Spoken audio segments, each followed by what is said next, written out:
Hi everyone, welcome back to my YouTube channel. This is Aparna Pujar, and today I'll be talking about how I found my law associate job at a law firm in New York as a foreign student, as a foreign lawyer.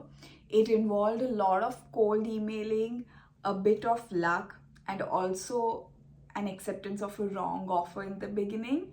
So let's begin. So as you know, LLM is a very short degree. It's about uh, 10 to 1 year, 10 months to 1 year. It's not a long, like a 2-year degree, like an MS or something. So it is a very short degree. So you need to get a job really quickly.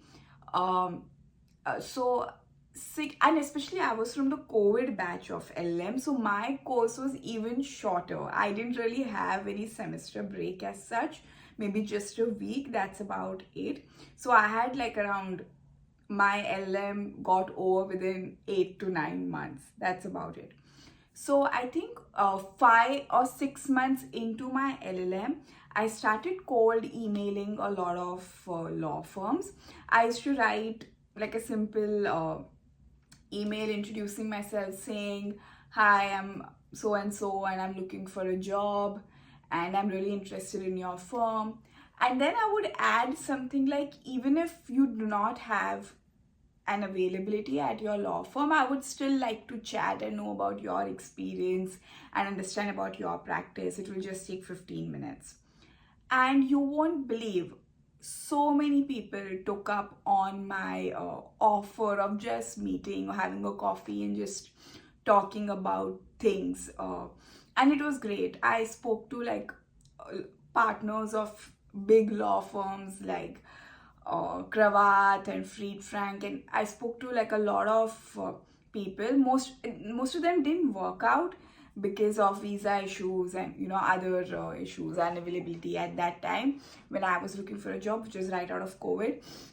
But I didn't make a lot of contacts, but I met a lot of people, and it gave me a lot of direction in what way to go. In fact, though many of these partners got me in touch with other people from other law firms. So that was great. So I was cold emailing like a lot of people, and then I finally got two offers. Right, so I had two offers, and I ended up choosing the wrong one. It really sucked. But I don't want to talk more about it. But moving on. Then, considering, because I had met a lot of people and I had one more offer, so after this, the first job ended, I got in touch with the people who I had spoken to earlier and had shown interest. And this personal injury law firm where I'm at right now, they had offered me a job 1 year ago, and I ended up choosing the other one. So I got in touch with them again and asked if they're still interested, because I was looking again.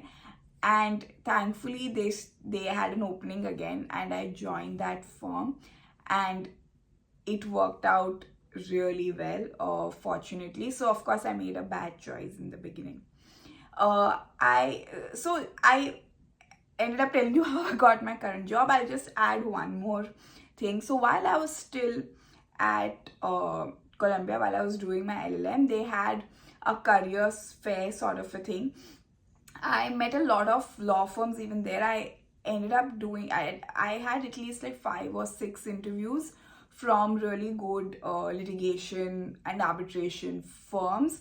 Unfortunately, none of them worked out. It worked out, I know for a fact it did work out for a few people, but it didn't work out for me.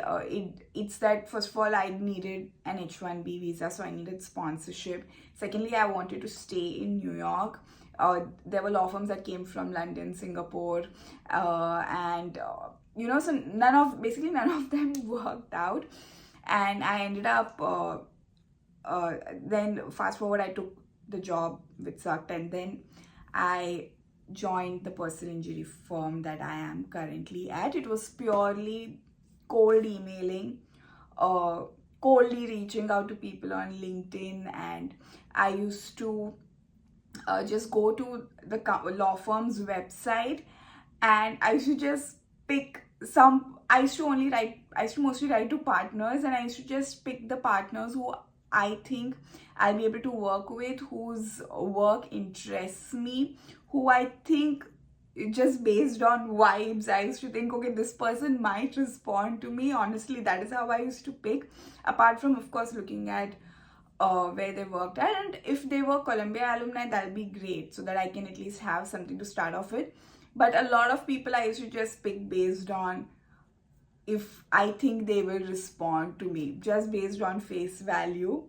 And but I wrote to so many people.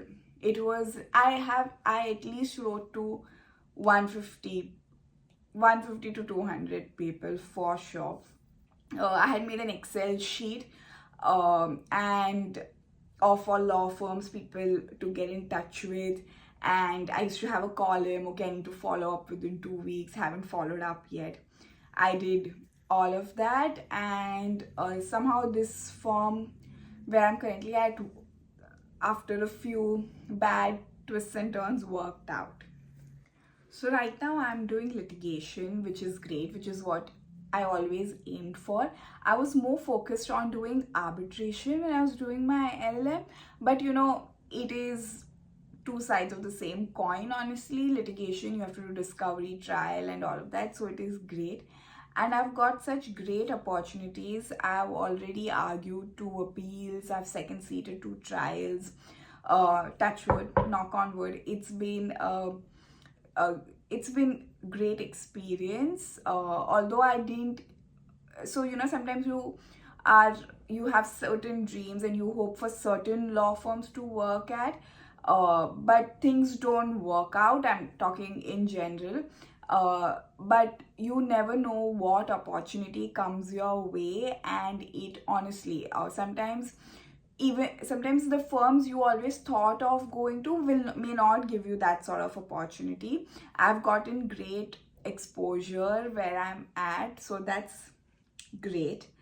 So I just wanted to end this video by saying, if you are job hunting right now, I know it is really difficult. Even cold emailing people, it gets very exhausting.